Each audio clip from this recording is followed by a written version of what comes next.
We are the DFPN. Always question the answers. No Gimmicks podcast, and we bring it to you.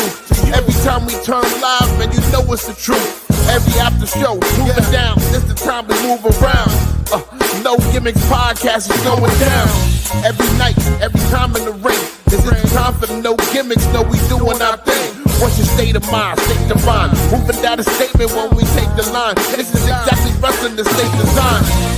When you see Stone Cold like me, with the stunner in the world, exactly, man, what we bring.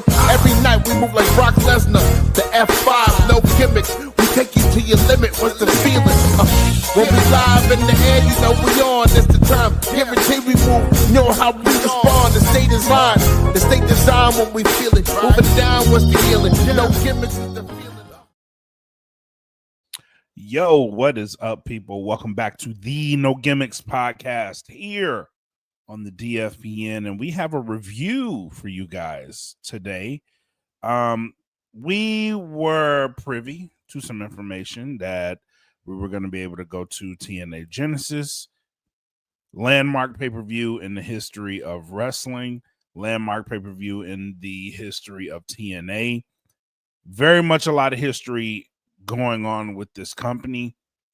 They had to fight their way back to this, which made this pay-per-view so much of a draw for me personally, as well as something that I needed to see for myself.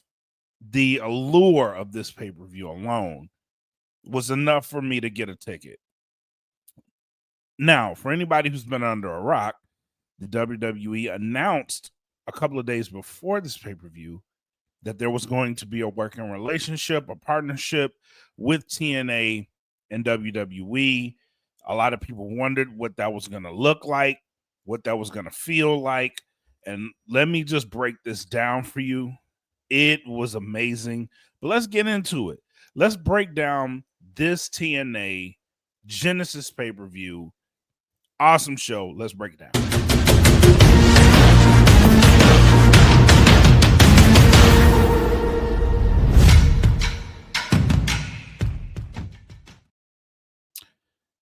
Throughout history, you can pinpoint times where certain things that happen are going to ripple the business. And for instance, I'm going to give you guys some examples. Bash at the Beach 96. Hulk Hogan turns on Macho Man Randy Savage, Sting, and WCW. He turns his back on the fans. That moment in time caused a ripple effect throughout the history of the business. WrestleMania 1.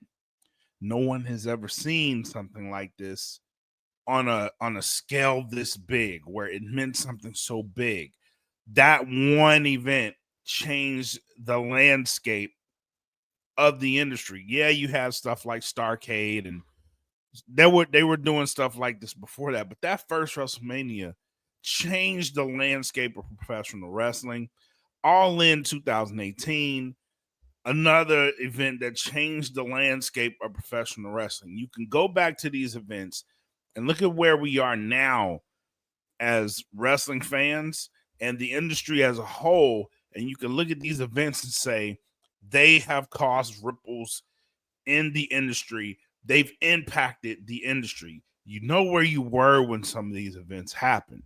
Granted, some of you may not be as old as I am, and you don't remember Bash at the Beach or WrestleMania 1 and what that did to the industry.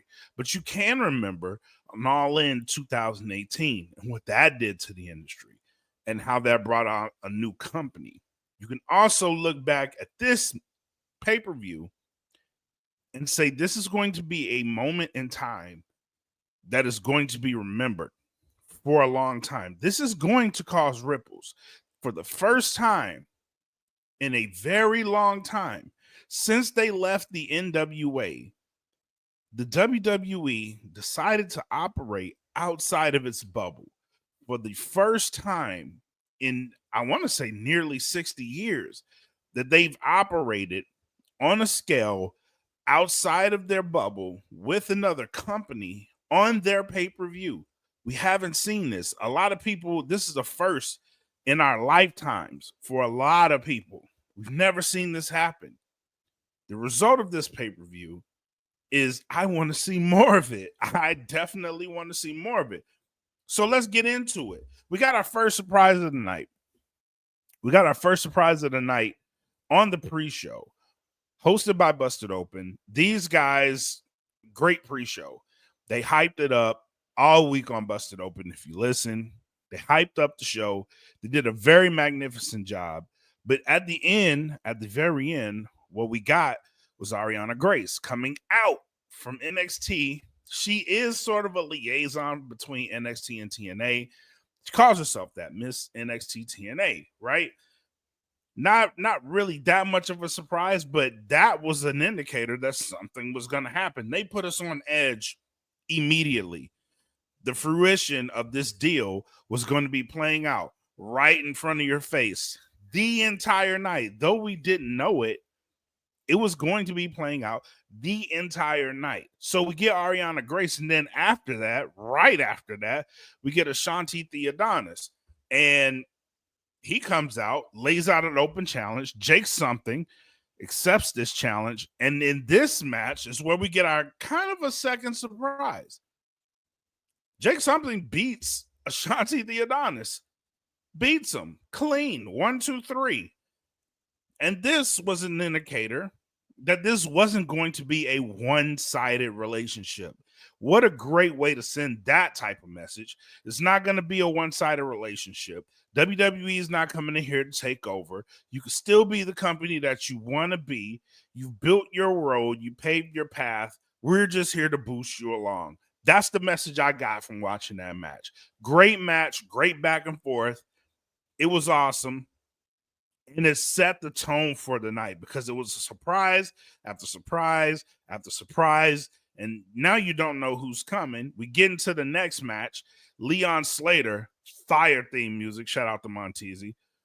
Fire theme music going up against Frankie Kazarian for that TNA Cup, which Frankie won. And Frankie he wins this match. Grabs the trunks, rolls them up, win. Great back and forth match. I haven't been really following TNA like I should, but this was an indicator too. I need to check out Leon Slater. This guy can actually go. He is a wonderful wrestler. Kaz did a very good job in this match. They told a beautiful story in the ring, and walks out with the win. Gets a little booze from the crowd. You can't ask for much more. They were reacting. Granted, I want to give the crowd some kudos right now. They were a great crowd. Dallas is usually a great crowd. That night, TNA Genesis, all-time crowd. This is probably the best crowd I've been around it's the best crowd I've been around in a long time, in a very long time. And we'll break down how the crowd reacted. First and foremost, sold out. I forgot to mention that in the beginning. Sold out crowd. They sold this out. And I don't know the official number. And the Colwell holds a pretty good amount of people. Sold it out. They may have capped off at about half the arena, but still selling that out is no easy feat. I think the arena holds about 10,000. So if they capped it at half, that's probably about 5. I don't know the official number, but I do know they sold it out, and I do know it was a sea of people. It was great. It was great to see. Loud in the building, reactive all night, great crowd. But we in that pre-show, we jump off into the first match, X Division Championship, Moose versus Ace Austin. Shout out to Chris Bay. Crowd was chanting ABC throughout the match, and in honor to Chris Bay. Hope you get well soon, brother. Please get well soon. If you don't know his GoFundMe, I'm gonna post this as well. He has a GoFundMe up. Please donate to it. Help the brother out. He is on the mend. But back to the match. It was a little bit of power versus speed, David versus Goliath type of thing, but it worked out really well. Moose came out with the new X Division belt. Pretty belt. Love it. I like the fact that they're going gold and red. They do this gold with the red strap. That looks really, really, it's very neat in comparison to the old Impact belts. Very neat, very, very well presented, and it just looks good. I like that they go to that scheme pattern on all of their belts. Can't ask for more for that. But back and forth match. Um, the system came out, helped out, ended up getting the win. And here's where it kind of got a little bit confusing in the beginning, because in the crowd, we didn't know that they were going to do TNA. It was total nonstop action. At the end of the match, Moose wins because of the system. They started surrounding Ace Austin, and then out comes Steve Macklin and Eric Young, two guys that I love watching wrestle. Right? They jump in, make the save, and then we rolled into the next match. Crowd doesn't know this. We don't know that they're rolling right into. We know that there is a match, but we thought they were kind of break it up and then go, break it up. But no, they came out, made the save, and we went right into the next match. Right? Crowd starts chanting, "Ring the bell, ring the bell, ring the," and then about 5 minutes in, they finally ring the bell. And then we go into the match. Other than that, it was a small little hiccup. But other than that, great match, great back and forth. It was a very fast-paced match. Didn't last long at all. Very fast-paced. Macklin hit the KIA on Myers. So it's Brian Myers and Eddie Edwards. They came out, made the save, go into the match, back and forth, back and forth. They hit the KIA on Myers and ended it 1, 2, 3. Fast-paced match coming right after a beatdown. In the moment, I wasn't sure how I felt about it, but thinking back on it, not that bad of a match. It was a treat of a match. I'll give it that. It was a treat of a match. And then we moved to the Knockouts Tag Championship, Spitfire versus Ash by Elegance and Heather by Elegance. And Dana Brooke, the former Dana Brooke, who's now known by Ash by Elegance, there's a side of her that we did not see in WWE that is playing out very well in TNA. She is entertaining. She is being very entertaining. Her and Heather by Elegance came out in Dallas Cowboys cheerleaders uniforms. They did their little thing and they did their thing, and then afterwards they shouted out the Philadelphia Eagles. That shit was funny. I loved it. Absolutely love it. And with that, Spitfire, grit, all heart, all determination versus the villains in this match. Couldn't have told a better story. Now, one person I do want to shout out in this match is Danny Luna. Danny Luna, you have my undivided attention. Powerhouse. I love it. I love the way that she came in. She was the person that changed the complexion of this match, because you had Ash and Heather by Elegance both being like trying to be sneaky, but she was the one that flipped that and made the match go for Spitfire. That was great. It was great. They told a very good story. Couldn't ask for more. Great way to retain the championships, and she made a fan out of me that night. I can't say enough good things about her. And then we move on to Tessa Blanchard versus Jordan Grace. Now, there were rumors that this was going to be Jordan's last match. We don't know that for sure. She hasn't come out and said it. TNA hasn't come out and said that. They put out videos, but officially they haven't said like, hey, this is it for her. We'll know probably when she enters the Royal Rumble. But if this is her last match, what a fucking way to go out, bro. And I'll give you this, Tessa. I'll give you this. For as much heat as you got, you handled that shit. You handled it. You took it on the chin. You wrestled, and you kind of put the crowd on your back. Not me, but you got to put a lot of people on your side for this match. It was a very good match. Very good match. And it makes me wonder what would happen if they stuck around a little bit longer and we got more matches out of these two. Again, we don't know if Jordynne Grace is going to still be in TNA. She could be leaving. But man, this match, this was a banger. this was a banger. Everything you could have won. It didn't have a belt attached to it. That's the crazy part. It wasn't for a title. It wasn't for anything other than respect. Jordynne Jordynne didn't get the win in this match. That's how good this match was. Tessa actually won. But the aftermath of it was still that people loved Jordynne. And, people really didn't want Tessa to win. Tessa ended up winning. She ended up flipping people on her side a little bit, but there's a lot of controversy surrounding her. There's a lot of controversy surrounding her. And I think, I'll say this. I think if Tessa addresses it head on, you have to address it head on. I think if she does that, I think there will be a little bit of love shown to her. I do. But she has to address it because she's a racist chant. Like, that's not stuff you want to walk out and wrestle to. You know what I'm saying? Unless you have some extremely thick skin.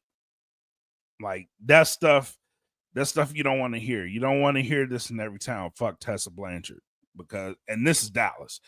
You know what I mean? Like, you don't want to hear that. You don't want to hear stuff like that while you're wrestling. And she's supposed to be an attraction. She is. And I do believe her ability tends to get people on her side. But I think if she were to go out and address some of this stuff again, a little bit better. And that's all I'll say about her. But overall, that was a phenomenal match. I'm not gonna lie to you. I'm not gonna say that because Tessa was in it lacked quality. I can't do that. It was a very good match. Very, very good match. Both of these ladies busted their asses and they gave us a phenomenal match. I will go as far to say that this may be on a contender for match of the year. It just might. And that's just the facts, bro. It is just the facts. But let's move on. I Quit match. Mike Santana defeated Josh Alexander. Mike Santana, I loved this guy in AEW. I really did. I thought he had a lot going for him. I hated that proud and powerful broke up. I understand it. Both guys had ambitions. Mike ended up leaving AEW and joining TNA, and this was the best move for him. It really was. He has built himself into a favorite. And you could see it in AEW, but you really see it in TNA. The glow that this guy has, he is more confident. Walking out there with Josh Alexander, the walking weapon. That match was beautiful. It was violent. Him coming out through the crowd, Mike Santana coming out through the crowd, getting the crowd on his side, the back and forth, the brutality, the working on the leg, the asking if you. That referee was funny, bro. Do you want to quit? Like, why are you sounding like this? Why do you sound like that, bro? Stop. Like, you act like you just. Do you want to quit? Like, no, bro, just ask him. Do you want to quit? Do you want to quit, my guy? Like, you don't have to ask. I get it. It's theatrics, but bro, you don't have to do all that. You don't have to do all that. But great match. It was a great match. This was my match of the night, actually. And to have that many people standing up, cheering you after the match, good shit, bro. Good shit on both these guys. Josh Alexander made good on his promise, shook Mike Santana's hand, told him that he's the future of TNA, but he quits TNA. And that was a bombshell. We did not expect that. Did not expect that. Now, what's next on the horizon? We'll have to wait and find out. They'll be doing a live show down in San Antonio on Thursday. Check it out, TNA Plus and AXS Access TV. So check it out on Thursday. They'll be live. And then co-main event. Oh, no, actually, it wasn't the co-main event. We got 3 matches left on this card. Damn, this was a stacked card, bro. But being there in the moment, it felt like the show just went so fast. But damn, good card, man. And that's how you know a card's good. You don't know how long you're there. It's a good card. Matt Hardy, Jeff Hardy, the Hardys versus the Rascals, Trey Miguel, and Zach Wentz. Bro, when I tell you that the pop that these guys got live, watching wrestling live is tricky sometimes. Sometimes you will get these matches that make you feel. This is the first time that I felt something and it's primarily because I interviewed them and like I got emotional. Like I had tears in my eyes. Like they came out and the love, bro, the love from the crowd. And they're used to this shit. Like the love from the crowd. The pop these guys got just walking out. Insane. Like the crowd went ape shit, bro. And they're like, you could see Matt and Jeff just like taking it in, jumping up and down, like just feeling that shit, bro. But that pop, I rarely do I get emotional. And even more rare do I get emotional with professional wrestling. But I got goosebumps and just watching them just take this shit in, bro. Like I got emotional. I was like, what the fuck? What is wrong with me? But I don't remember shit from this match. I ain't gonna lie to you. I know watching it at a certain point, I was like, damn, it's like a mirror match. Like it really is like a mirror match. But they did this on a pre-show where they were like, the Rascals got into professional wrestling and good setup, Tommy Dreamer. That was a good setup. The Rascal got into wrestling because of the Hardys. So this was a dream match for them. And they said it. The Rascals themselves said it. But after the entrance, bro, like I was so emotional. I was just trying to contain my shit. Like, just don't bust out crying in front of all these people, bro, because it ain't going to end well. But just watching that and interviewing them and knowing how much this meant to them, like I couldn't help it, bro. Like I was like, oh shit. I have a video of it. I'll post it. And I was like, oh shit. Like I got goosebumps and I'm like stuttering on my words and shit. Like, damn. Good match though. Good match. The tag division, I'll give TNA this. Knockouts tag and regular tag, they probably have the best tag division in wrestling, which is crazy because I thought AEW had a great tag division. They kind of trailed off, and TNA's picking up that slack, bro. I think they do have a good tag division. Now let's move to the co-main event. The Ravens Clockwork Orange House of Fun match between Masha Slamovich and Rosemary. It's rare that you see women's hardcore matches. It's even more rare to see them live because they're very far and few between. But this match between these two women, there was a spot in this match where I thought I was for sure Masha Slamovich had a concussion. She fell off the ladder onto the table, and it looked like she hit her head on the second table. It looked like it from the stands.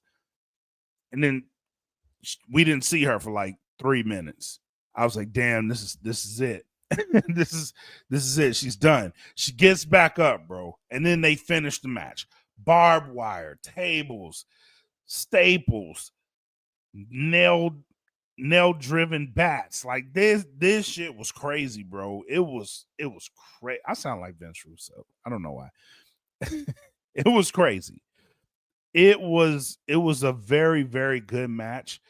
Ending with a pile driver, great move. Ending with a pile driver through tables, excellent move, because it solidified the fact that this match was over. Like once Masha did it, Rosemary was out. But tough as nails, both ladies, salute to you. Very, very good match. And then after that match, we ended up, so I forgot, in the tag match, we got Fraxium. They came out and confronted. They actually sat through the match and then confronted, and then they'll be facing the Rascals this Thursday, which another surprise. And then after the Knockouts championship match, we got Cora Jade came out after that match and confronted Rosemary. She confronted Masha Slamovich, and great setup because Masha was on NXT, and it was a great setup. I don't know what's gonna happen. We'll probably have to watch NXT tomorrow to figure out if there's gonna be some type of appearance from Masha. Good shit. So yeah, man. Even though it was NXT talent, it was, the surprises was good. Like towards the night, I was like, bro, if somebody from like main roster comes out here, this place is gonna go bananas, because we kept getting NXT talent. I like it because you're getting the NXT talent and you can build both companies. And imagine to where you have a draft where somebody from TNA gets drafted to Raw, SmackDown. That, I like the setup there and the potential for that to happen. I love that. I love that a lot. But let's go to the main event. Nick Nemeth, the champion, going up against Joe Hendry, the challenger, who some people argue he should have won the champion months ago. He should have. Before this match, we got a little package with pause. we got a video with Busted Open, Ryan Nemeth, and Santino. Santino ended up banning Ryan Nemeth, and the match starts. Ryan comes back out. He has a ticket, and everybody's booing him because like the fix is in. But the match starts going great back and forth. Then Cass comes down and it looks like he's gonna cash in his cup. A little bit of heighten of the drama, but before he can even get to the ring, out pops out JBL. Holy shit. Like, and me, I had a beeline view of where he walked out from. So as soon as he walked out, I'm like, oh shit, that's JBL. I'm like, and I'm like freaking out, and everybody's trying to figure out why I'm freaking out, but I'm like pointing, like, look. And then everybody just starts marking out. And it was great. He hits Cass with a clothesline from hell. Then he knocks out Ryan Nemeth because Ryan tried to jump the barricade, knocks him out.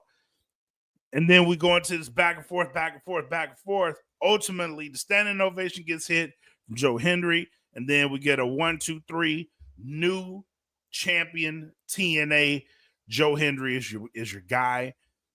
After the match, he gives us a great promo. But it's not that. It's what happened the day after. Joe Hendry was on Busted Open, and he called out John Cena. I like that. I like that a lot, Mr. Hendry. Now, you have my attention. I'm going to be watching. Now I have to watch Thursday because I don't know if John Cena is going to show up to the first live TNA event in a long time. So now I have to watch. And then now I have to watch SmackDown to see if you come out. I'm going to have to watch the Royal. You get where I'm going. I'm going to have to stay locked in because I don't know if this shit is going to come to fruition. I wanted to. I actually want John Cena to say your name on SmackDown. say his name and he appears, right? I want that to happen. So, Mr. Cena, do me a favor, say his name, please. And thank you in advance. Because if there's one thing I want, it's the unexpected. No one will expect for John Cena and Joe Hendry to share a ring together. That shit would be incredible. You have my attention. Don't lose it. Please don't lose it. I know you won't. But overall, solid pay-per-view. A+. A++. This was done really well. Stories played out. If you're a fan of TNA, just seeing them in this position is great. I need them to get off Access TV. And then we'll be having a conversation of where they go from here. But first, please get off Access Television. Please get off of it. Get a wider audience, because what you have is incredible. Being there live is awesome. But what you have, the world needs to see it. I need the powers that be to understand this and then make a move. You're in a wonderful position. WWE has put you in a nice position. You have the things in place to be a legitimate powerhouse in the game. The bones are there. You just have to pull the trigger. Do it. Please and thank you. And with that, ladies and gentlemen, this is our show. Thank you for staying up this late. If you're up this late. Thank you for staying on. And thank you for tuning in. We'll be back at you. We'll be back at you with episode 84 of the No Gimmicks podcast on the DFPN. But until then, be safe. Take care of each other. Enjoy what you want to enjoy. Heavy emphasis on take care of each other. But enjoy what you want to enjoy. And peace. And I know it's all business, all business, all business. We give them no gimmick. Yeah. And I know it's all business, all business, all business. We give them no gimmick. Yeah. And I know it's all business, all business, all business. We give them no gimmicks, gimmicks.